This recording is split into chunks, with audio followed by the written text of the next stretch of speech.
And moving on.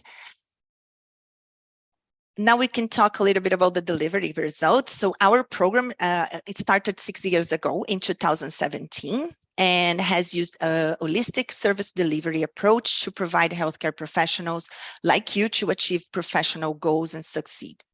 We served over 450 healthcare professionals to the date, and over 80% of the job seekers found a variety of alternative careers, ranging from part-time to full-time, entry to mid-level within the last year. Binish Kowaja was among one of the healthcare professionals who secured a position with the Health Common Solutions Lab at Sinai Health through our referral. She started working as a project coordinator and was soon promoted to her current role as project manager. Let's see what she has to say about Access. The Access team helped me with developing the resume and referred me to the Health Commons Solutions Lab at Sinai Health. They provided guidance throughout the process to prepare me for the interview. She's one of our alumni. And here we can see some of the job titles. So what do no licensed career options in the broader healthcare sector look like? So let's give a look at the success of our alumni. We have alumni working as clinical research coordinator at University Health Network. We also have as a health educator in the York region, community ambassador or community health ambassadors, and LAMP Community Health Center. In Sun Life, at Sun Life Group, disability claim educator. And for those in pharmaceuticals, we have pharmacovigilance associate. These are some of the jobs that our alumni get into. And we would like to highlight as well the social capital and connection. Some of the most important things that we provide to our participants like Benish and is important to their success is to be connected with mentors. So these are some of the organizations that we have partnerships and we bring mentors and guest speakers.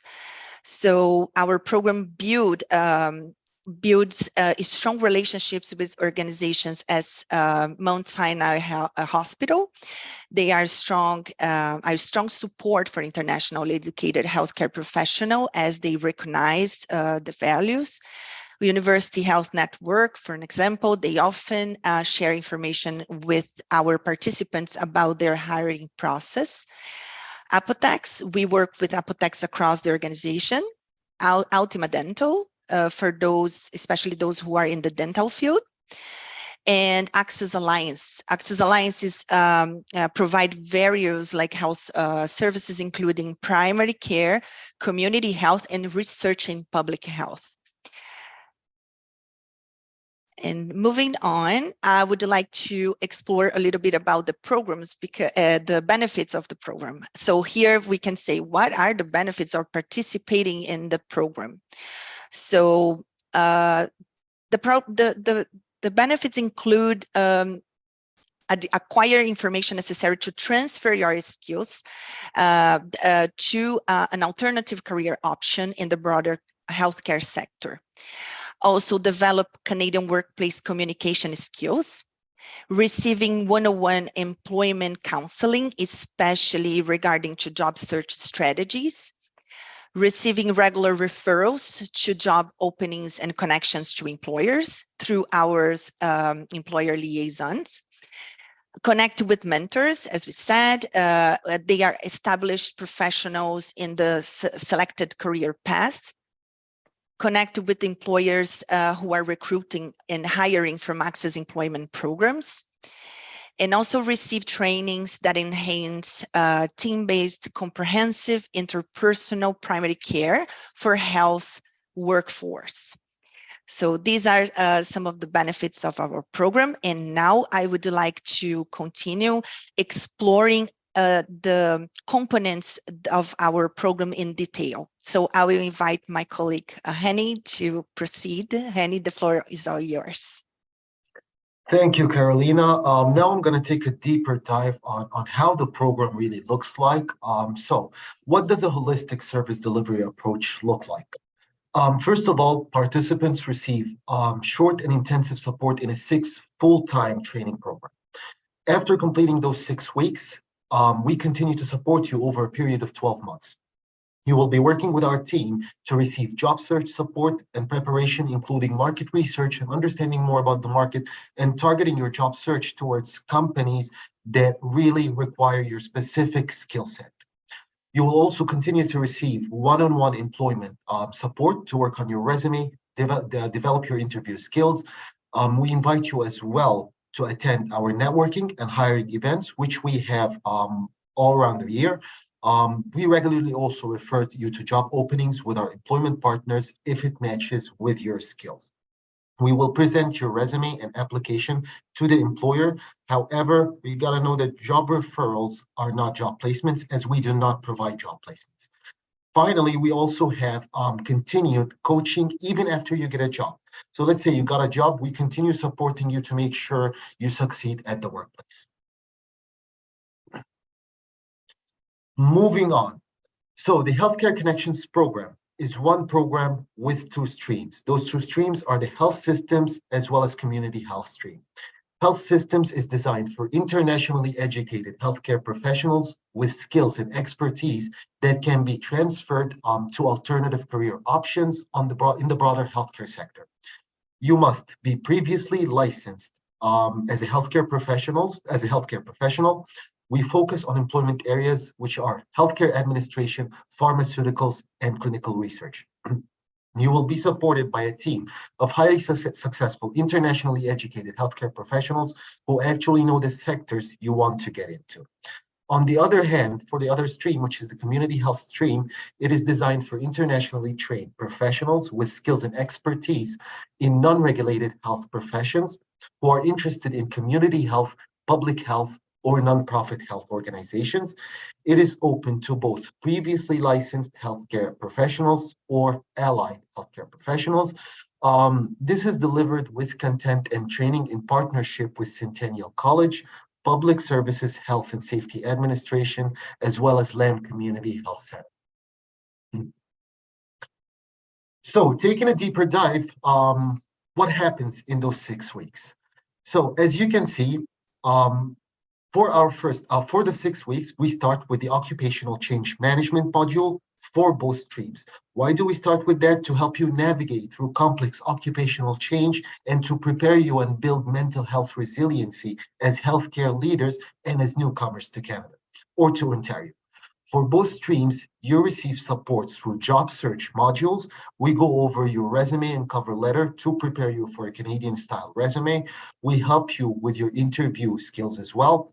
And we support you establish a professional network and to build a strong LinkedIn profile to succeed in your job search. The workplace business and communication module, which is one of the modules also that we covered during those cohorts. It helps you understand more about navigating communication challenges in the Canadian workplace. And of course, communication is one of the most important aspects of setting ourselves up for success. For health systems stream, the module helps you navigate challenging interactions in the workplace and communicating effectively using technology. On the other hand, for community health, we focus on communication in community health centers, center settings, and conflict de-escalation. Last but not least, we spend a lot of time talking about sector-specific information or providing you with sector-specific information based on the employment focus of the stream. So for example, in health systems stream, we spend time exploring alternative career pathways that you might like and your skill set would be matching those opportunities. We help you build an action plan as well to reach your goals step by step. We have introduction to life sciences industry, introduction to clinical research, as well as introduction to health information management. Now, when we talk about the community health stream, we provide introduction and onboarding training to community health centers, navigating interdisciplinary health teams, and health and safety training. Moving on to our program eligibility. So, how to determine eligibility for the program? First of all, minimum, you need a Canadian language benchmark of 7 plus in all 4 areas. You must be educated at a post-secondary level outside of Canada in a regulated or non-regulated / allied healthcare profession. In terms of immigration status, you must be a permanent resident, convention refugees, refugee claimant with a 1-year Canadian work permit, naturalized Canadian citizen, or Ukrainian nationals with emergency travel visa holders. The status and requirements for both streams are a little different depending according to funders for both streams. We ask that you have at least 1 year of experience in a licensed healthcare profession or have worked in the healthcare industry outside of Canada. Of course, within Canada, we require little to no previous Canadian work experience in the healthcare sector. Last but not least, you must reside in Ontario. The reason for that is because healthcare is highly provincial. Regulation can change depending on each province. That's why we focus only on supporting people who live within inside Ontario.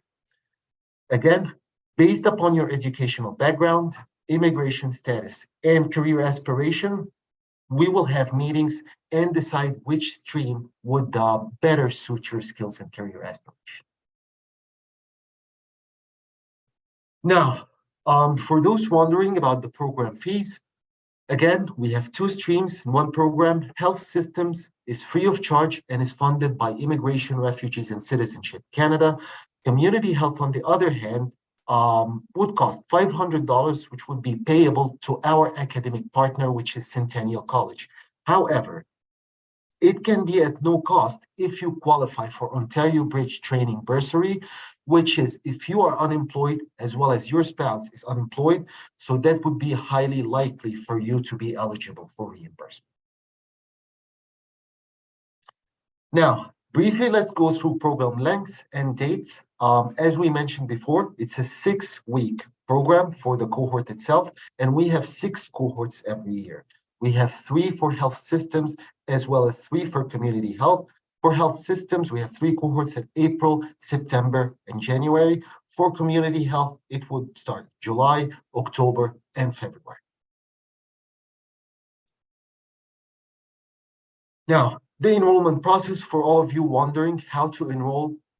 First of all, you need to sign up for one of our information sessions, which you can find on our website, or you can reach out via email, which will be shared by the end of this session.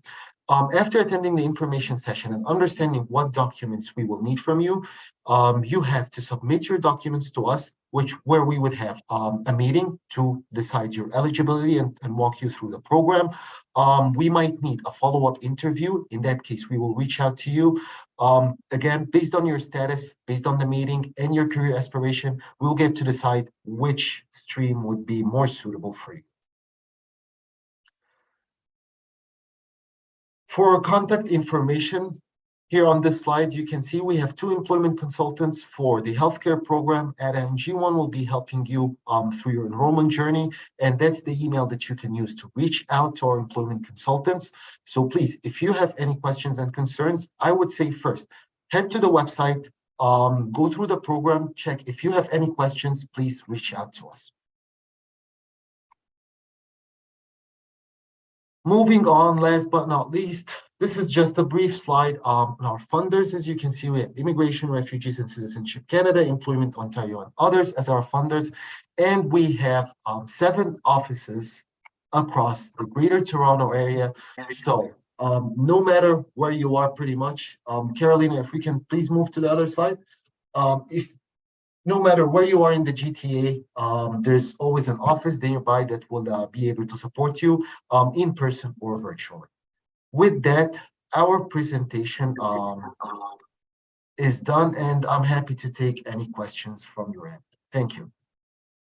Thank you so much, Hani and Carolina. We have a number of questions that have come in, and I believe you've covered that in your presentation. So there are questions about eligibility criteria, costs, status, etc. So for all the questions that have come in, I would advise that you watch the recording of this webinar But if you would, like to talk about pre-landing information, that would be great. So, sorry, Carolina, you want to go with it? No, yeah, it's another program that we have. We can support clients outside Canada when they are already approved to immigrate, and it's virtual. But the deep information, it's also better to go over the website, and then they can get in touch with us through this email, healthcarecon, and we can forward to the other program, and they will receive all the information they need. Thank you for that. And there have been people on this webinar from other provinces who've been asking questions. So just to clarify, the best way to find such amazing programs are to go to your settlement agency, ask them about similar programs, and all provinces have similar programs or programs on the same lines. So because that has been a question that has come in often, a lot of those questions. Okay, so the next question is, are Ukrainians with work permits eligible for this program? I believe, Hani, you already said yes, but please, if you would like to speak about that. Yeah, of course. We have several programs at Access that would support Ukrainians who recently moved to Canada. One of them is the Healthcare Connections program. So let me just say this. If there are questions related to individual cases, it would be a bit too hard to, a bit challenging to answer that question, because I need to gather more information about the individual case. But yes, if you moved to Canada from Ukraine and you have a work permit, we're more than happy to meet with you and determine your eligibility and answer any questions that you might have. Okay, great. And then can an international student take part in this program? Unfortunately not. Yes, so this is for landed immigrants, and this is also for people coming through the Ukrainians with work permits. Or people, what about people who are already citizens, who've just become a citizen? Citizens, if they have little to no experience in the healthcare sector in Canada, more than happy to work with them, yes. As long as we have that healthcare background with 1 year of experience outside of Canada. Another question is, so there is somebody from people from other provinces. They're saying, since the program is online, can we partake in the program? That's a great question, actually. And the thing is that the only challenge when it comes to healthcare in working with clients in other provinces, as I mentioned, provincial regulations are different. Yes. So that's why we focus on Ontario, as that's where we have been working in the past, and that's where we're continuing working. Unfortunately, it would be very challenging to determine what other provinces would require. However, if someone is in another province and planning to move to Ontario, I would highly recommend to reach out to us, check the website. We can support them through their journey to move to Ontario and find work in the province. Yeah. Okay, great. There are a number of other questions, but the email address is right here. So please take this down, or feel free to rewatch the webinar, which is being uploaded. So yeah, there are a number of questions about approvals, about degrees from overseas, etc. But I think the best way is to email Hani and Carolina, or the comments at the you can see the contact information on the slide. So thank you so much, Carolina and Hani. That was a lot of great information. And I'm looking at your presentation and thinking that a number of the programs you said to health systems are free of charge. And you're saying that community health is a small amount that can actually be reimbursed as well, So I think this is a great service that you're providing. So I encourage everyone to connect with Access Employment. So before we go on to our next speaker, we're going to show you the a video of our sponsor, Western Union. We had some issues the first time, so sorry I'm echoing, but we'll play that video. We want to thank our sponsor.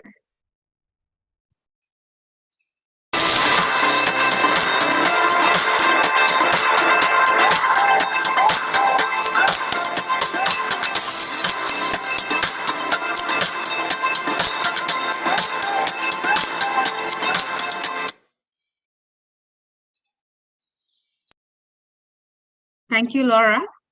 So let's go to our second segment of the Canadian Immigrant Web Conference for internationally trained healthcare professionals.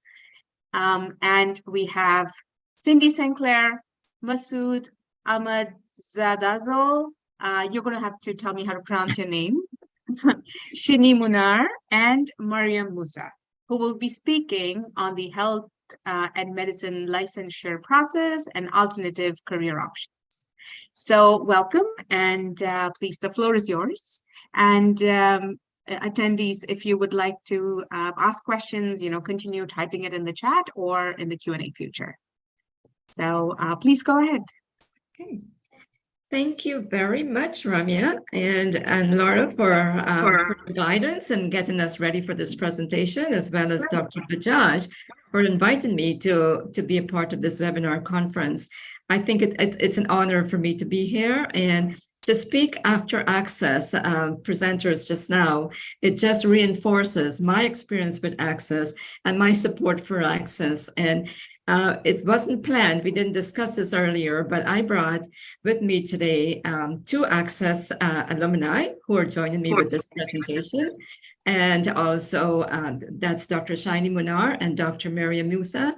And Dr. Ahmad Azel is a resident, an immigrant resident in the psychiatry program. So I'm honored to have this opportunity to speak on this topic, as well as to have the alumni from Access and others join me today. I supervise their research in the Faculty of Medicine, and I am honored that I have that opportunity to share that work with them as well. So I'll tell you a little bit about myself, and then we'll go into the presentation. So I am Dr. Cindy Sinclair. I'm an immigrant like many of you who are online, and I've seen those questions that came up about teachers and how can you participate? And I heard a lot as well, Canadian experience. How do we get Canadian experience? And I can tell you from my own experience, I had to be very creative to get experience in order to get my first job at the university as a clerk typist. A long time ago, I didn't have any, I graduated, I was working in a restaurant, I was working in a factory, I got my first job in a law firm that lasted half a day, and I was sent home. And I thought I had to do something. And I started putting up signs at grocery stores and library to type essays for people. And that's how I started making my connection. I typed essays, I got references. I applied for my first job at the university, I got it. And I've been there ever since. And I've just enjoyed the environment as much as I got enriched in so many different ways. So I worked at the university for many years, and then I went back to school at a later year because I saw a problem with immigrant doctors while I worked in the Faculty of Medicine, in postgraduate education and training, in human resources, in administration. I saw so many immigrant doctors that come to Canada and are going through, I was the first point of contact for immigrant doctors, and they're going through the program, and just one or two may get admitted into the program. And I always wonder what happens to the rest of them. And I would walk down Bloor Street and I would see all these yellow taxi cabs. And every time I take a taxi and I talk to the driver, either he is an immigrant doctor or his family, or he knows people who are immigrant doctors who are driving taxis. So I took that upon myself to get some education, because in this country, if you don't have advanced education or Canadian education, all your back home experience and education, it doesn't carry the same weight here. So if you are going to look at how you can advance yourself in the professional field, which is the area I work on, you need to look at education as well. So as I said, I'm a lecturer in the Faculty of Medicine. I do research, I do mentoring, and I also look at how I can advocate for immigrant doctors, not just as their first-time job, which is what Access Employment does very well. I'm an instructor with Access Employment, and we deliver the alternative career path course and the confidentiality course. And every time a cohort starts, I would say, welcome. And I say, by the end of this program, you'll smile. I'll see big smiles in your faces, because I know that once they finish the program, they'll be successful. And the coach and I have to really give kudos to the coaching, because Miriam and Shiny, who joined me, became professionals in the healthcare field as a result of the coaching. So I'm thrilled to have them on board. So now I'm going to go to my presentation. And let's see, can you see my slides? Can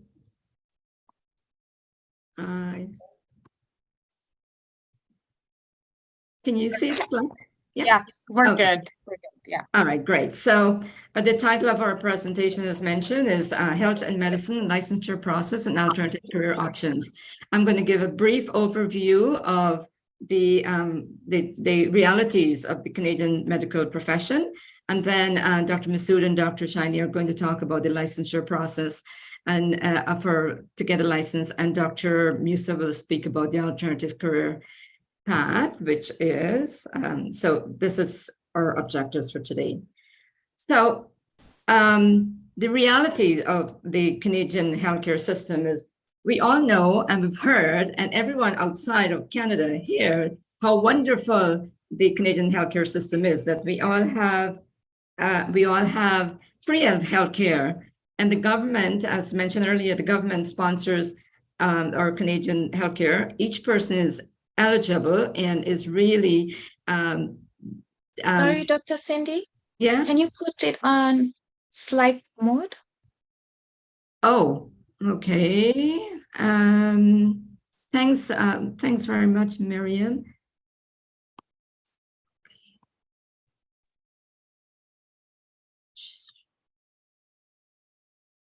I thought I practiced this and it's all ready to go. I think that's the display setting and switch. Display setting and switch.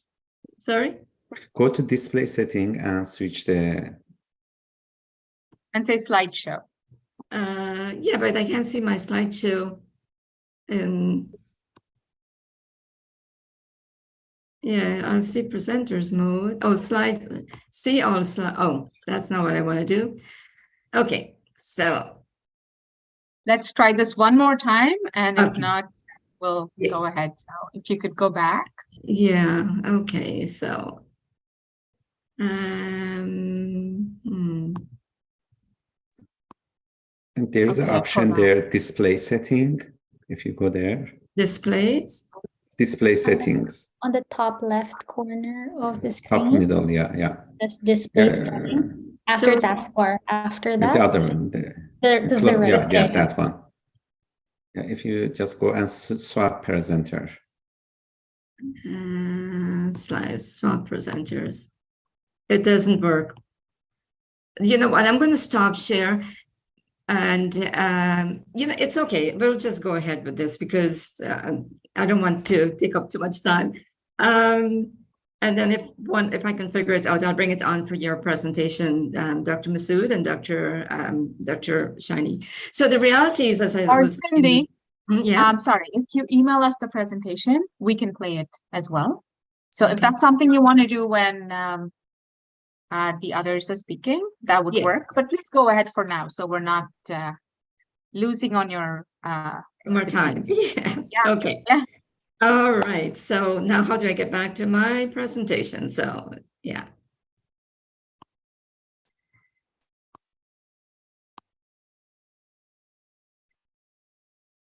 Okay. Perfect. Actually, you're perfect now. I'm perfect now. Great. Okay. So I'm going to run through this quickly because I wasted so much time. But this is for every one of you who are doing a presentation. These are the kinds of challenges you face. And don't get too nervous, as I'm getting nervous right now. But this is part of even your interview when you go for a job interview. Sometimes you think you're well planned, but you're not. Anyhow, so the government funds the healthcare system. Our healthcare system covers medications, surgeries, hospital stays, emergency services, etc. But in order for an immigrant doctor to practice medicine, they have to have a license. And I know that there are some shortcuts happening, and Dr. Masood will speak on some of these as well. But you need a license to practice. And in order for you to get the license, you have to meet the requirements set by either the College of Family Physicians of Canada or the Royal College of Physicians of Canada. The family physician is a 2-year program. The Royal College is a 5-year program. When you meet those requirements, then you're recommended to the licensing college for a license to practice.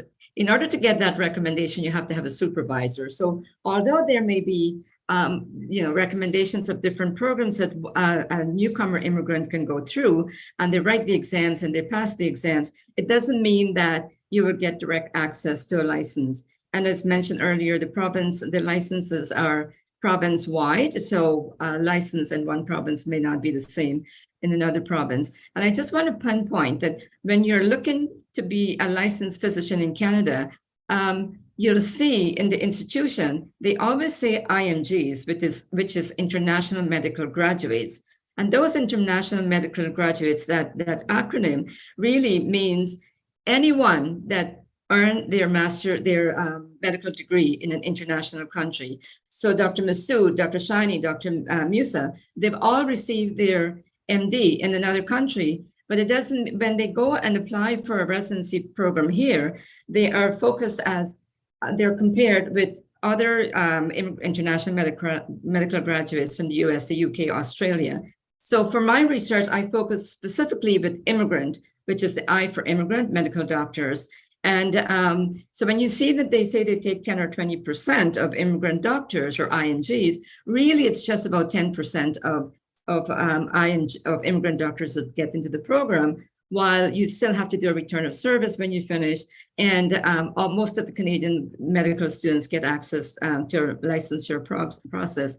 And for my research, I wonder, what do these medical doctors do when they finish the program and still can't get a license? What do they do? How do they climb the ladder? How do they meet the requirements that these colleges are saying? You must be a good communicator, a good collaborator, a good leader, a good healthcare advocate, scholar, professional.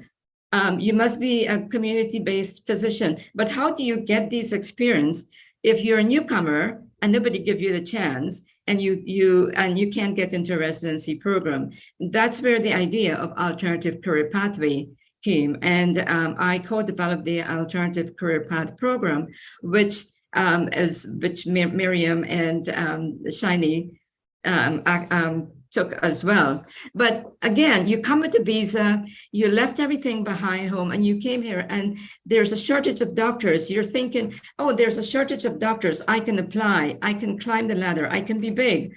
But the pushbacks will always be there. And now I'm going to pass it on to Dr. Masood to show you some of those pushbacks, and Dr. Shiny to elaborate a little bit more about the licensure process, and then Dr. Musa will take over. Thank you, Cindy, and thank you everybody for being here. And it's I'm like a psychiatrist back in Iran, and I work as a general practitioner psychiatrist back in Iran before coming to Canada. And I know how important it is to know the system and get navigated in a very efficient way to get to the way that you can serve your potentials to the community. And that's the reason that people immigrate, and we want to be important part of the community. But the pathway is not easy for different immigrants, especially including for medical doctors. And if you go to the next slide, this is a very paved pathway that you see for Canadians when they want to get to the medical school. They go to the university, they get the university degree, they go to medical school, they write their exams, and after that they apply for residency, or during that time. And after 2 years of family physician or 5 years of a specialty training, they get their license for practice after writing exams. It is not easy as it looks for Canadian as well. For example, they are less than 10% of the applicants for med schools usually get into med school. So it is not as easy for everybody. Like they are one from every 10 people applying for med school get to that. But after med school, it is easier for them, like up to 97% of them can get like a license to practice. But for immigrant doctors that they get in their med school and their medical degree from other country, it is difficult. And as Dr. Cindy said, that it is like up to 10%. If you go to the next slide, when you come to Canada as immigrant IMG, immigrant international medical graduate, or immigrant international medical doctor, you have different options to go through. If you are coming from the what is called approved jurisdictions, like it includes like Australia, New Zealand, like or UK or other jurisdictions, like 13 jurisdictions that they're approved, you can write your exams. But most of the immigrants don't come from this pathway, and they are coming from other pathways. And if you are a specialist and coming from another country and you work in different pathway in like your field, you may have chance to go through, find a sponsor, do practice ready assessment, and after 2 years of working, write your Royal College exams. But it is not as easy as it looks on the paper, because it is difficult to find a sponsor. It is difficult to find somebody like job opportunity that gives you these 2 years of Canadian experience. So the other pathway that you can do is that you follow the like exams and apply for CARMS, which is Canadian Residency Matching System, and get to a residency spot. Or in some provinces like Quebec, you can go and write the last 2 years of your medical school. That's another option. If you go to the other slide, so these steps are starting with like credentiating your degree, that you start with going to physician applies, build an account, and after that they're going to source verify your account, and they're going to give you opportunity to write the exams, which is qualifying exam 1, and you may need to write what is called the oral exam or skill-based exam, which is called NAC-OSCE. And these are the minimum things that you are doing. If you are a specialist, you can go to Royal College of Physicians, or if you are a family physician, you can go to College of Family Physicians and apply for practice eligibility route, that they are going to review your credentials. And if they do, they're going to give you opportunity to write their exams. But to be able to write that exam, you need to have some practice. And for the practice, you can go to this practice readiness pathways, which is like CPA, for example, for Saskatchewan, practice readiness assessment for BC, and every province has their own program. And they're working together actually for the last 10 or 15 years to provide a national practice assessment collaboration, which is this NAG. But besides the OSCE, they couldn't proceed to find the organized way. And one option that I followed is that I applied for residency, which is the CARMS, Canadian Residency Matching System. And after that, if you apply to them, if you show the next slide, this is the stat that you see how the residency system works. If you see the blue one is the Canadian graduates, that 97% of them get a spot in residency. And almost like 400, 500 IMGs, this green part, get their spot. And from this green part, as Dr. Cindy said, part of them are Canadian IMGs, Canadian who travel abroad, go to another country, get their medical license degree and come back. And part of them are immigrant IMGs. And most of these numbers that you are seeing, almost 2/3 of them are Canadian IMGs. And so the spot for immigrant IMGs are a little bit slimmer than you are seeing here. And if you go to the next slide, I'm just going to hand over to Dr. Munar to talk about the other options that you can follow as a medical doctor. Hi everyone, I'm Shiny. So I'm a psychiatrist from the Philippines. I also subspecialized in addiction psychiatry back home. Coming to Canada, I was also like what most of the comments on the chat said that there is definitely a lot of challenges, not just career-wise, settling. And so having a straight path is quite difficult to see. But like what Masood mentioned earlier, one option is go through the residency path, which is probably around 5 years if you're a specialist or 2 years if you want to be a family doctor. Another option, if you already completed your residency back in your home country, is to go through fellowship. So currently, I'm a clinical fellow at under the area of focus competence in addiction medicine at University of Toronto. And definitely, I've had the pleasure and experience to work in different hospitals and learn about the healthcare system. Now, the thing here is that as a fellow, it is easier in a sense that you don't need to take any kind of exam. To enter a fellowship program, you have to apply based on the specific hospital or your subspecialty.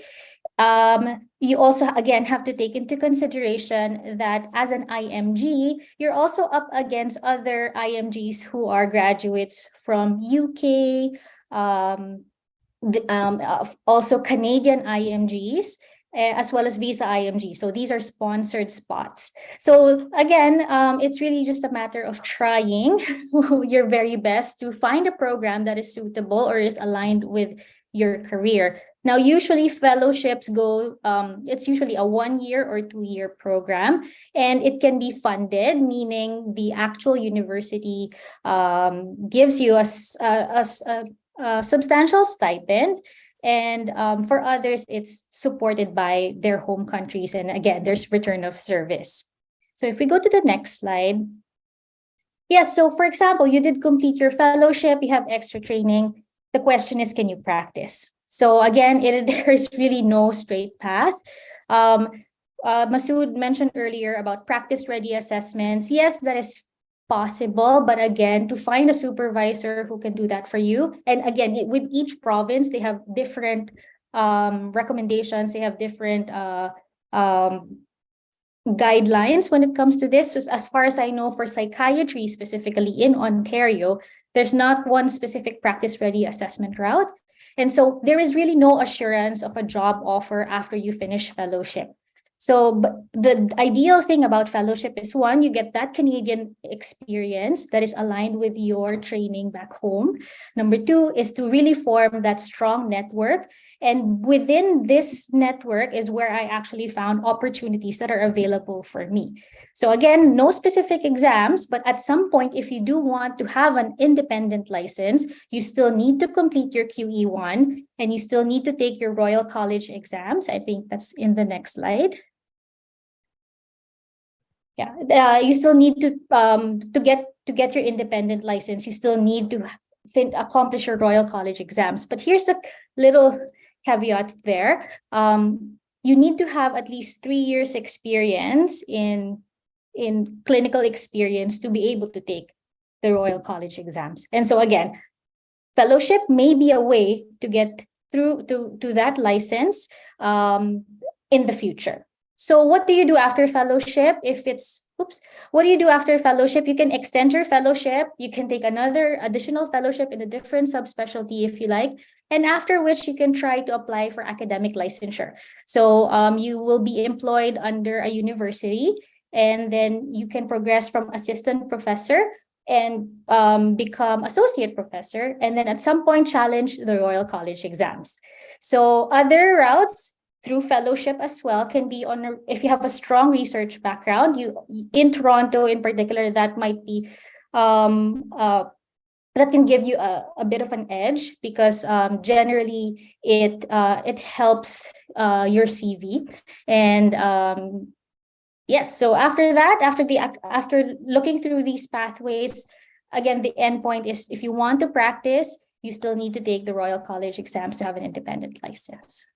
So I will hand it over to Mariam, who will discuss about alternative career pathways. Thank you, Dr. Shiny. Hi, everyone. My name is Maria. I'm an international trained medical doctor from Nigeria. I practiced for 2 years as a general Dr. practitioner, Musa, your and I connection. moved into Canada. And I'll be talking about the alternative career pathway. So what really happens to 90%? Yes. No, you're good. You're good. Your connection was a Okay. little wonky. Okay, Yeah. great. I noticed that. Thank you. So what happens to 90% of those IMGs who do not get matched into the residency program? So while it's great to be optimistic, but it's also important to be realistic and open-minded about the challenges that immigrant doctors face in Canada. So it's possible to build a successful and a rewarding career by exploring alternative career pathways. Next slide, please, Dr. Cindy.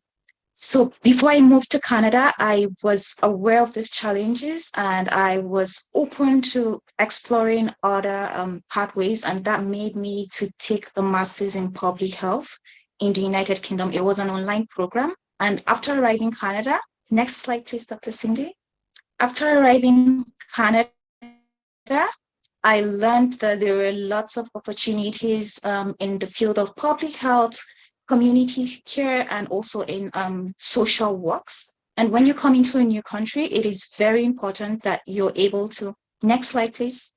It is important that you're able to connect and reach out for help. You're breaking up. Very easily, because in the new country, everything is different. The Canadian job market is very different. Like an interview is different. For example, you cannot apply for different, like from the cohort. So it's very important that you reach out for help. And the best way to get help is from people who are already in the system. So the best thing you can do is to reach out to employment centers or get in contact with a coach.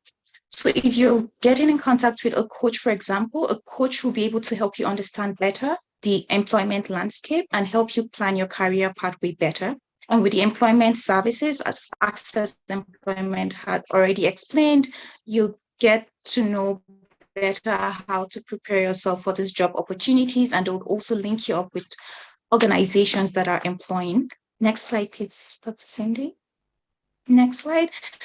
Okay, so networking is also another very important gateway to getting your first job. And it's not just about getting a first job, it's about building a successful career. So through networking, you'll be able to meet people who may or may not be in the healthcare field. This was a networking session. I think it was 2 Christmas ago, 2 years ago. And we had the opportunity to meet with individuals who had different experiences from the University of Toronto. Next slide, please. And there is Miriam having her tea at the session. Yes.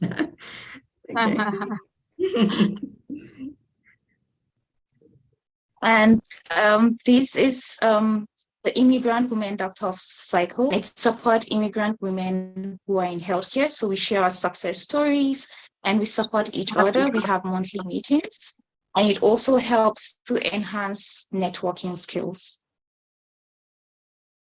Thank you. Thank you. That's the end of our presentation.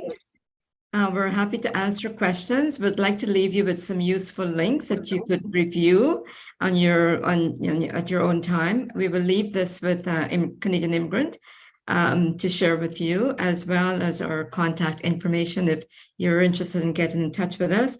But I just want to really drive home, as a newcomer in Canada, you really do need to be optimistic, as Miriam says, and realistic.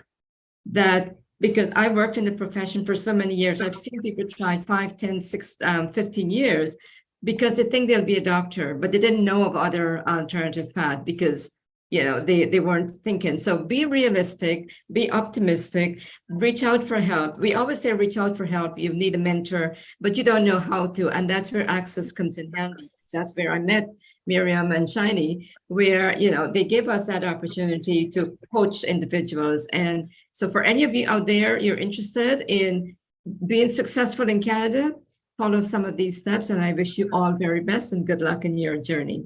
Thank you. I thank my colleagues as well and Access Canadian Immigrant. Thank you. Thank you so much for keeping this presentation real and for sharing your personal experiences. Very powerful and very practical as well. You've given a lot of practical tips. I'm going to start off with one question that's been coming to us quite a bit.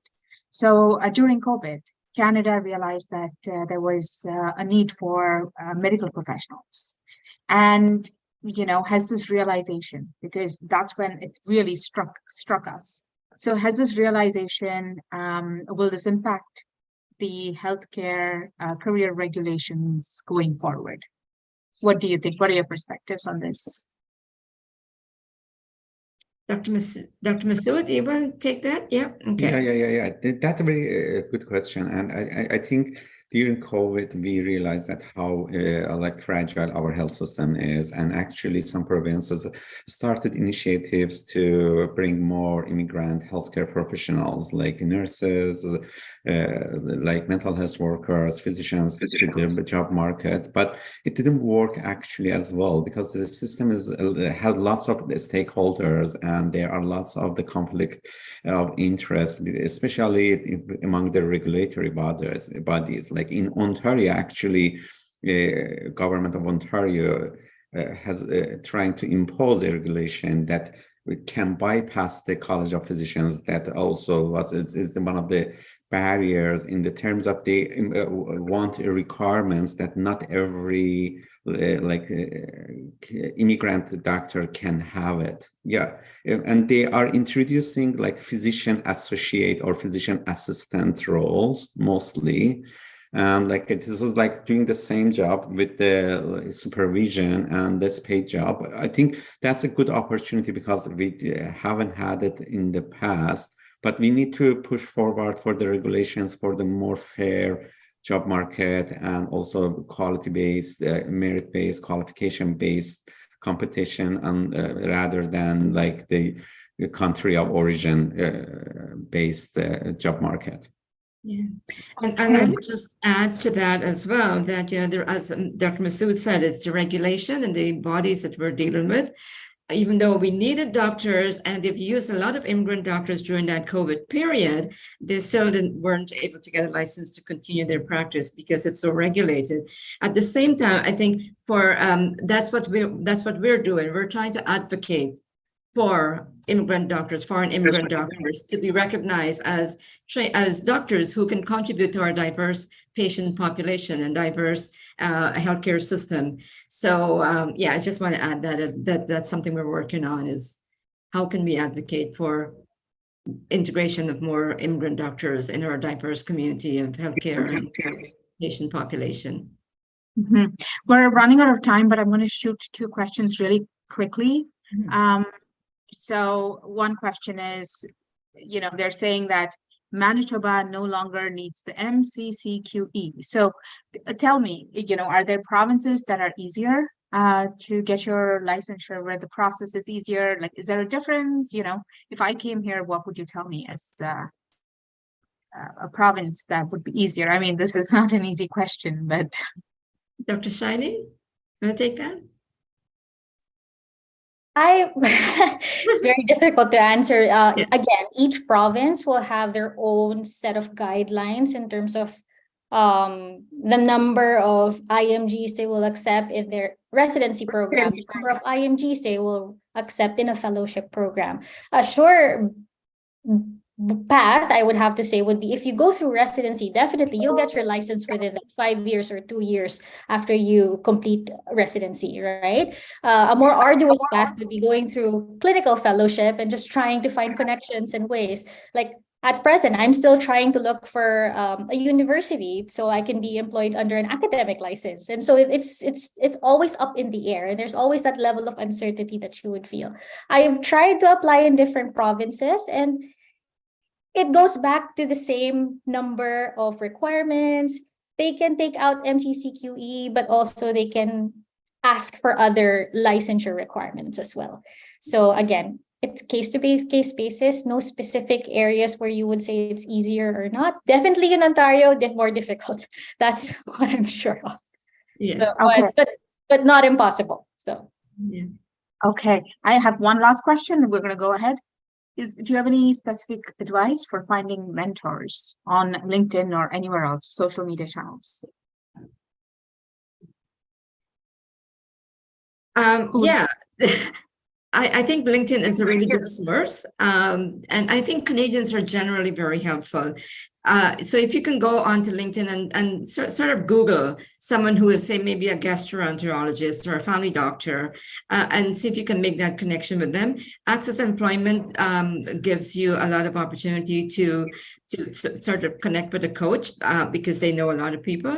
But I would also say, if you're new to the country, especially if you're younger and you think you want to live here and have a career path, try and connect with a university. Universities are really, really, really committed to making sure that their graduates get the exposure they need, the help, the mentoring, the coaching, so they can be successful when they graduate. So to find a mentor outside of an education system, it's a little bit more difficult. You have to go to the settlement offices and the employment offices. But if you get into any education program, not just a university, but most education program, the professors are willing to help. They're knowledgeable and they can help as well. So get some Canadian education, and you'll be able to land on a good mentor faster. Great. Thank you, Dr. Sinclair, Dr. Ahmed Zanasal, Dr. Munar, and Dr. Musa. Thank you for sharing such practical experiences, and a number of questions are coming in. Please do send it to us or send it to the doctors themselves. They've shared their contact information. So now for our final segment, we're going to have speakers Megan Wankel and Rola El Mubader from CARE, the Center for Nurses. And Megan and Rola will be speaking to us about career pathways with CARE Center for Nurses. Once again, I'd like to acknowledge our sponsor for today, Access Employment. And we would like to invite Megan and Rola to go ahead with the presentation. Thank you so much, Ramya. It's a pleasure to be here. Before we get started, can everybody see our screen? Yes, we're good. Yes. Okay, wonderful. Well, welcome. It's really wonderful to see so many people here, and some of our colleagues from Care Center are here as well. And thank you for attending our session today on career pathways for IENs and strategies for integration and inclusion. And Rola and I are very pleased to be here. And I coordinate the pre-arrival program for Care Center, and Rola is my program manager who manages both the pre and post-arrival programs facilitated by Care Center. And what we're going to discuss today is firstly a snapshot of internationally educated nurses in Canada. We'll tell you about Care Center for Internationally Educated Nurses, how we support IENs to seek licensure and employment through our pre-arrival pan-Canadian program, working with nurses going to any province, and post-arrival specifically in Ontario. We'll cover some strategies to help IENs pursue their career pathways and foster inclusion in the health sector. And Rola's going to end the presentation covering 3 in-demand skills that internationally educated nurses need to succeed in the Canadian job market.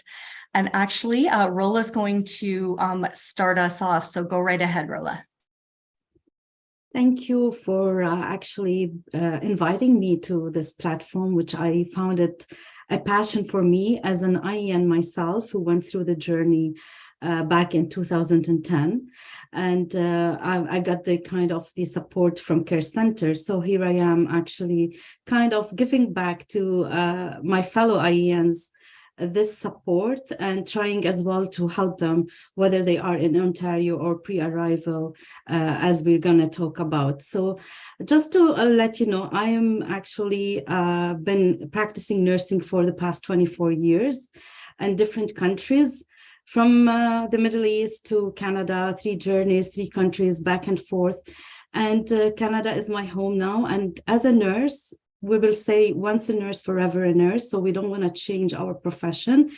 And I was listening to my colleagues in the healthcare system of physicians and dentists. I was thinking, I thought nursing journey was a complicated licensure journey, but now I found it like maybe we're less complicated, thinking of the kind of the pathways and the credentialing.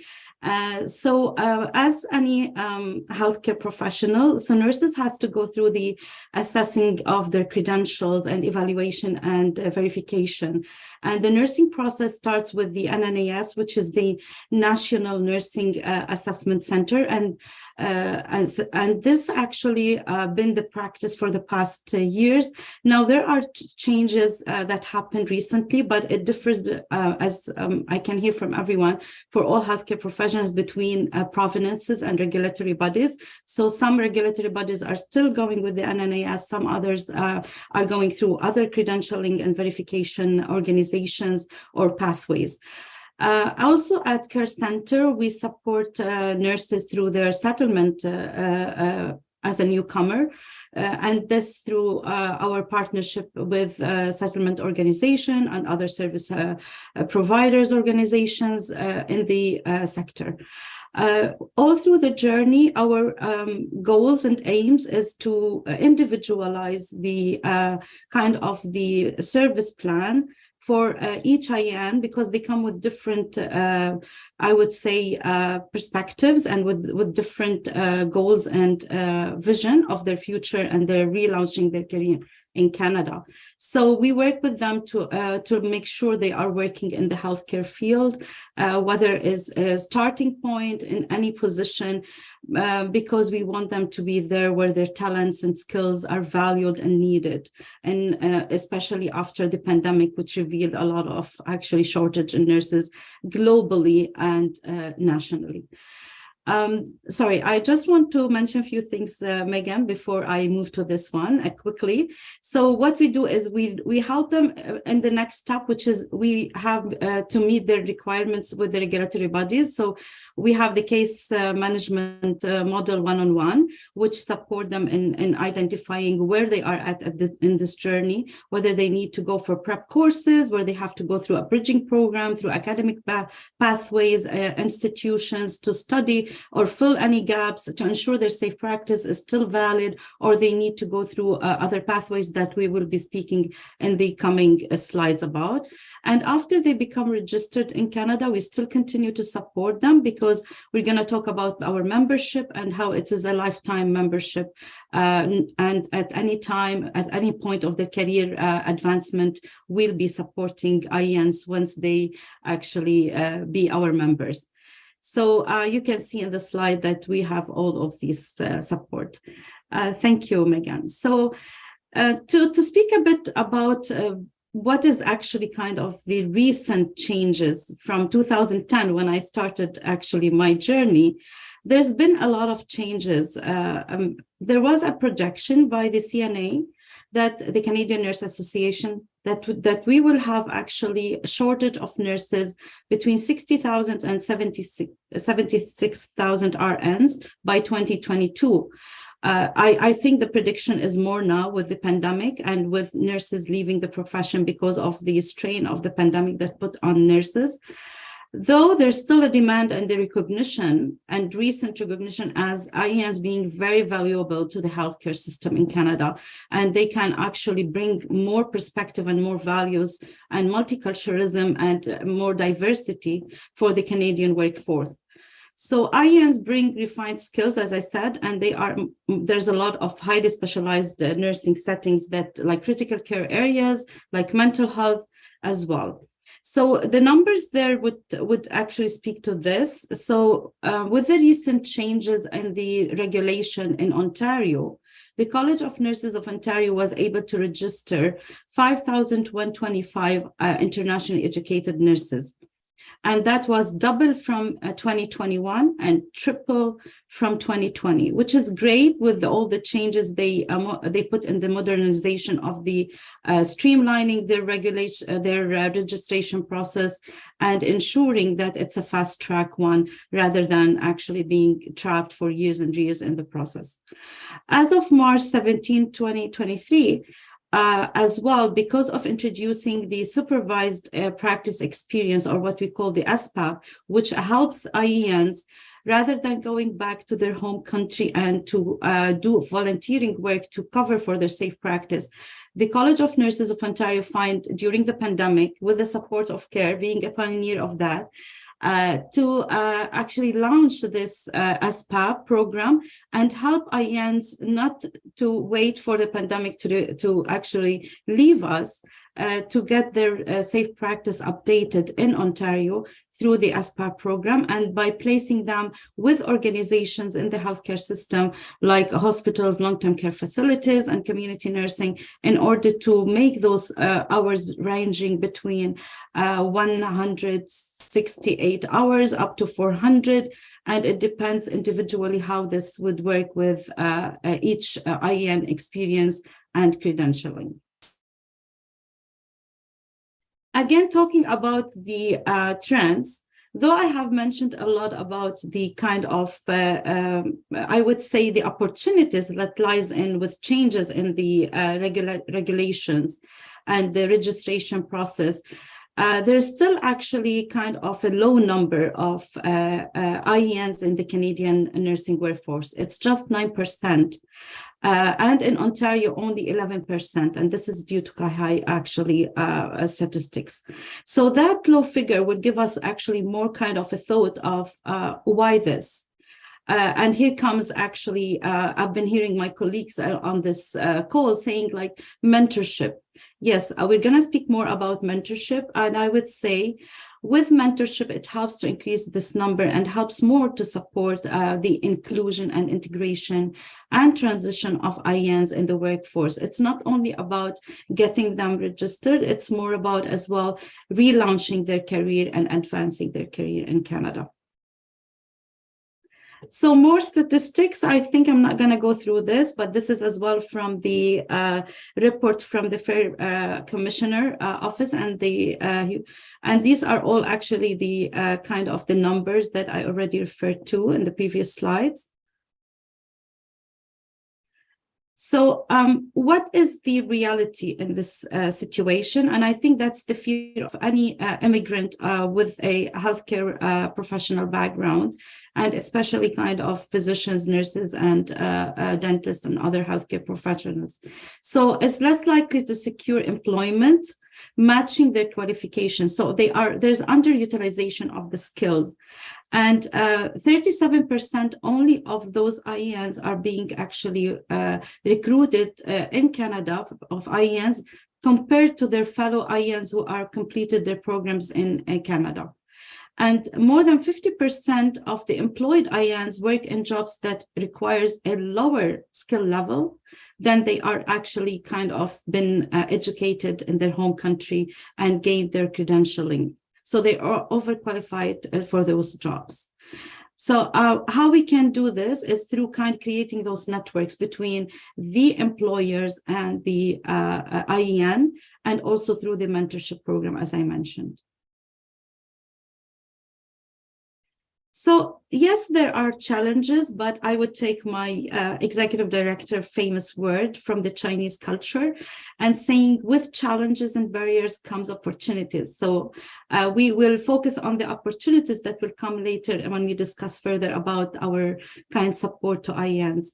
So yes, there is a complexity and length of the registration process for all IENs and healthcare professionals. Coming to a new country, there is a lot of financial burden, and I have to maybe now give some credit to the people who supported me through my journey, like financially, because my husband was as the one who was actually working abroad to send me the money for my registration process. Recognition of credentials and the degree equivalence. And also there are a lot of regulatory registration requirements from the language to the kind of the educational needed for the kind of to be equivalent to Canadian RN or RPN. So, and there's the evidence of practice as well. Another, actually, accessing employment is a barrier, because sometimes coming from a country, it sounds like who you are and what you're going to bring to the table for the employer. So then comes the lack of local experience, the Canadian experience, as used to be kind of mentioned before. But I think with the networking that we provide at CARE, it also kind of help to bridge those kind of gaps. Again, we prepare our clients to the employment kind of resume writing, mock interviews, and we focus on as well ensuring that there is an equity, diversity, and inclusion in the way we approach for those actually interviews. We speak with the employers, we try to let them know from the perspective of the IEN how actually kind of the interview questions are being looked at. Thank you, Megan. We can move to the next one. So what research shows that successful transition and retention of IENs within the workplace require employers to acquire additional knowledge, skills, leading practices, and strategies to assist in the integration and onboarding of IENs. And those are the areas that I will leave Megan to speak more about them regarding our mentorship programs. Thank you. Great. Thank you so much, Rola. And I'm actually going to spend the next few minutes discussing and providing a brief overview of the pre- and post-arrival supports offered by Care Center, and including the eligibility.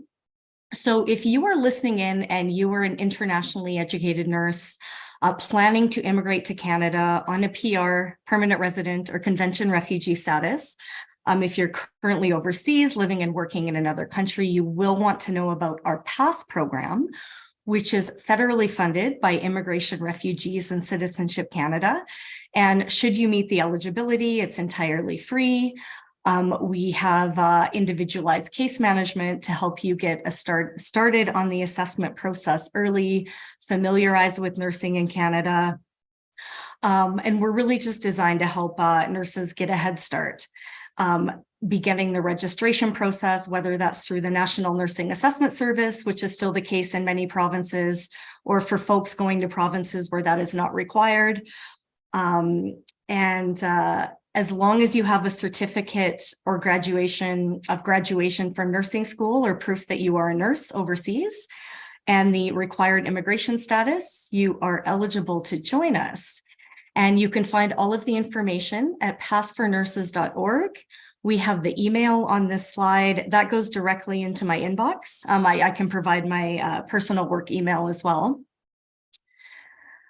And I'd like to also talk about our post-arrival supports. So unlike PASS pre-arrival, which is for nurses going to every province and territory in Canada, STARS is provincially funded by the Ontario government, and it is only for nurses seeking licensure as registered nurses or registered practical nurses in Ontario. And we are fully committed at Care Center, as Rola has talked about. We recognize the value of nurses with diverse education and experience. We know how lucky Canada is to be getting all these incredibly talented nursing talent coming here. And we do our best to promote IEN's full contribution to the Canadian healthcare system. As Rola has mentioned, it is a lifetime membership when people join Care Center. We've served over 5,000 IENs over the last couple of decades.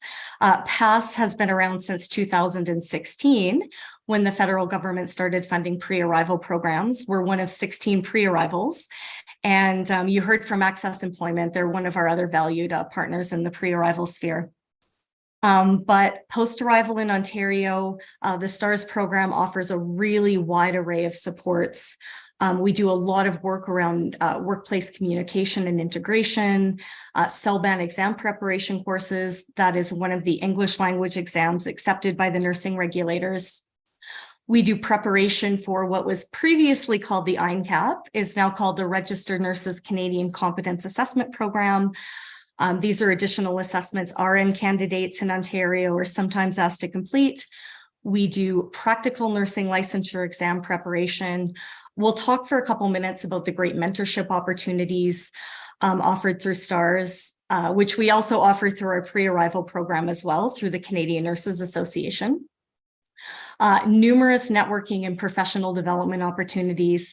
As our executive director, Ruth, likes to say, you know, people are leaving behind some pretty significant and vast networks and connections when they come to Canada. So Care Centre tries to be their networking and expose people to different opportunities. Lots of work as well around employment, which I'll talk about momentarily. We operate a really unique case management tool, trying to identify the individual needs, career trajectories, goals in Canada. We guide to meet the registration requirements.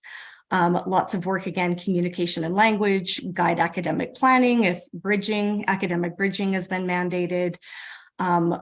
Lots of, work around employment, which I'll talk about as well, and just connecting people to our vast partnership network. And we're very lucky to have a lot of connections to offer holistic support to nurses who are in PASS. I will stop on this slide just for like a few seconds to let people read it through, but this is really what internationally educated nurses who are new to Ontario need to resume and advance their nursing careers successfully. And step one is joining Care Centre's STARS program to achieve individualized, tailored guidance and connections in all of these multiple areas. Just to talk for a little bit about employment, we help with, of course, regulated nursing positions, but prior to that, we can help facilitate access to non-licensed healthcare jobs while people are meeting their regulatory requirements. We offer employment skills workshops to refine resumes and cover letters, mock interviews with our employer partners to help people gain confidence and familiarity with the interview culture in Canada, one-on-one coaching. We have privileged relationships with a number of employers across Ontario, hospitals, long-term care facilities. We refer to postings, online and in-person recruitment fairs. We have many, many professional development sessions throughout the year to further enhance members' nursing, technical, and essential skills. For example, wound care, IV therapy, oncology, head-to-toe assessment.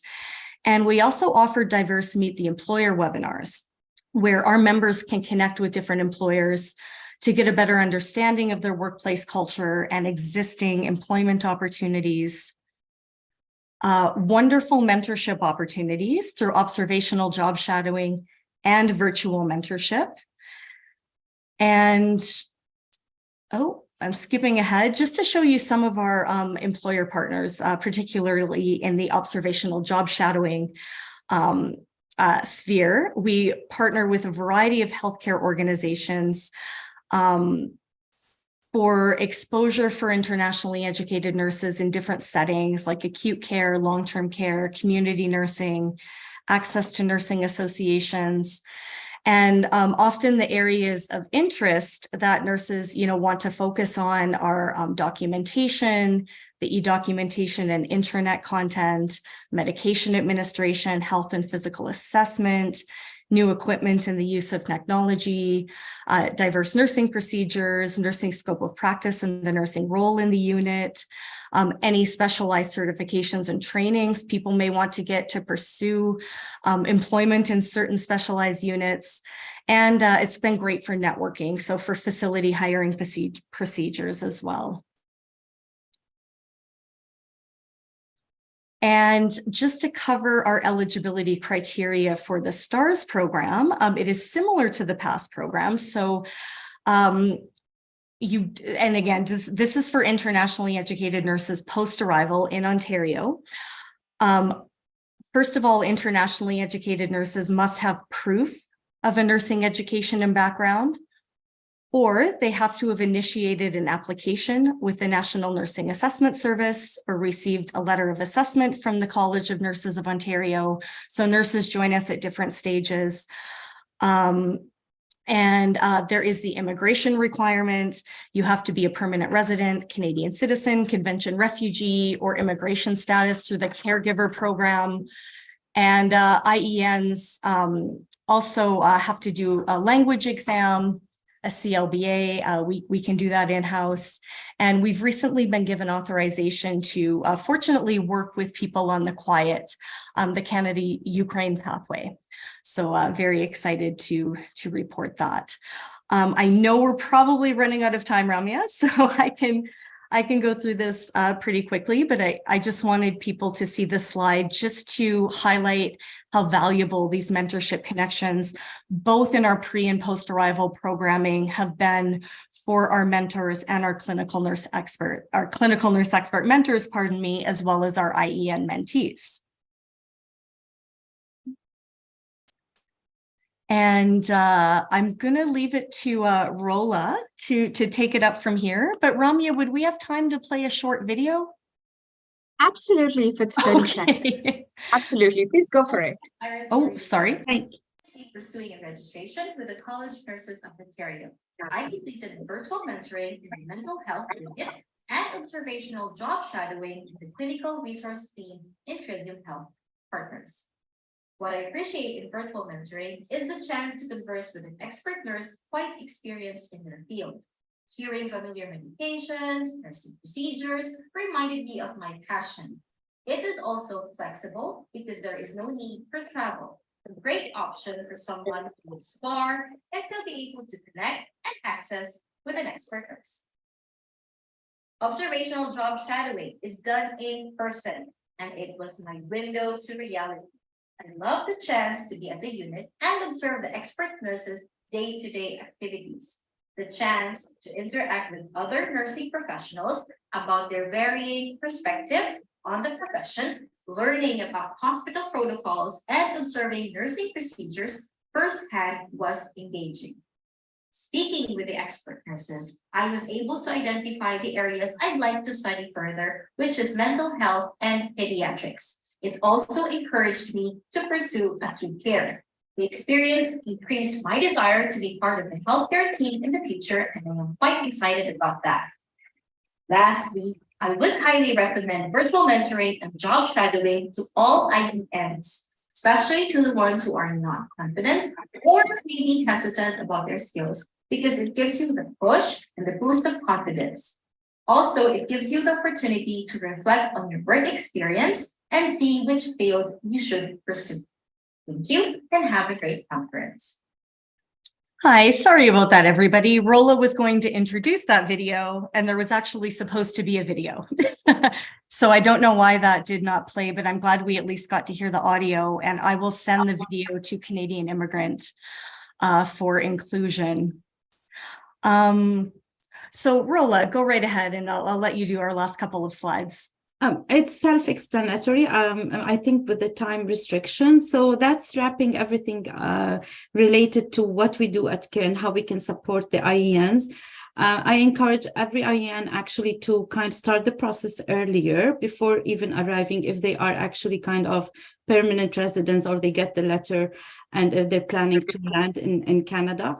And also to reach out to us and reach out to all the settlement organizations to help them as newcomers as well, because it's really kind of cut off the process and make it shorter and shrink it, and as well reduce the challenges. So my three kind of strategies that I would love to share with all the IENs.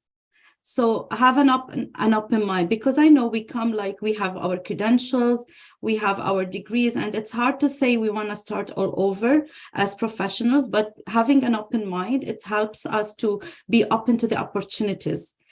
Being adaptable to situations, that's very helpful as well, because things changes. What was actually kind of the requirements 10 years to 13 years ago are not the same at the moment. So always be optimistic, as I mentioned before by our colleagues on the call. and embrace technology and innovation, because with technology and innovation, there's a lot of information that could be shared, and make sure that you are getting those information legitimate and being actually credible, and try to reach to us, and to we're here to help you. That's all what I need to say. This is our website, and this is our yeah, you can actually go through the QR code or go to our website for Stars and Pass. And thank you so much for this opportunity. And it's I have to mention this, it's heartwarming to see on the chat, one of my students is on the call, and she's back from the other side of the world. She's from Dubai, United Arab Emirates, Sharjah. So that's really tells a lot, the story about being all over the world and moving from one country to the other. So please stay resilient and stay focused on the goal to have Canada your country home. Thank you so much, Megan and Rola. We don't really have time for questions, but there's one quick question that I can, are permanent residents applicable to undertake this program? Yes, pre and post arrival. So if you're a permanent resident and a nurse outside of Canada, you'd be joining PASS. If you are landed in Canada in Ontario, you would be joining STARS. If you're landed in Canada in a different province in Ontario, email me and I will refer you to your appropriate provincial supports. Okay, great. Thank you so much. And thank you for sharing your contact information. I just want to point out that all our speakers have shared contact information. Go back, rewatch this webinar, please, if you would like to find their contact information. So I thank all our speakers for keeping this presentation real, speaking about challenges and personal experiences and skills and expertise. And dear attendees, thank you for being at our web conference series presented in partnership with Access Employment and Career Pathway with CARE Center for Internationally Educated Nurses. So thank you, Hani, Carolina, Cindy, Masood, Shiny, Mariam, Megan, and Rola for joining us today. If you missed anything, like I said, this web conference is being posted on our website, so it can be rewatched. And if you have questions for Canadian Immigrant or suggestions of other topics to cover, either in an article or an interview, you can send it to us at info@canadianimmigrant.ca. So I'll end there, but just a quick reminder, our Canadian Immigrant fairs are back. So please go to our website if you want to attend a fair in person and speak to different organizations and agencies. Our upcoming event is happening in Toronto on June 22nd. So thank you to everyone and have a great day. Thank you.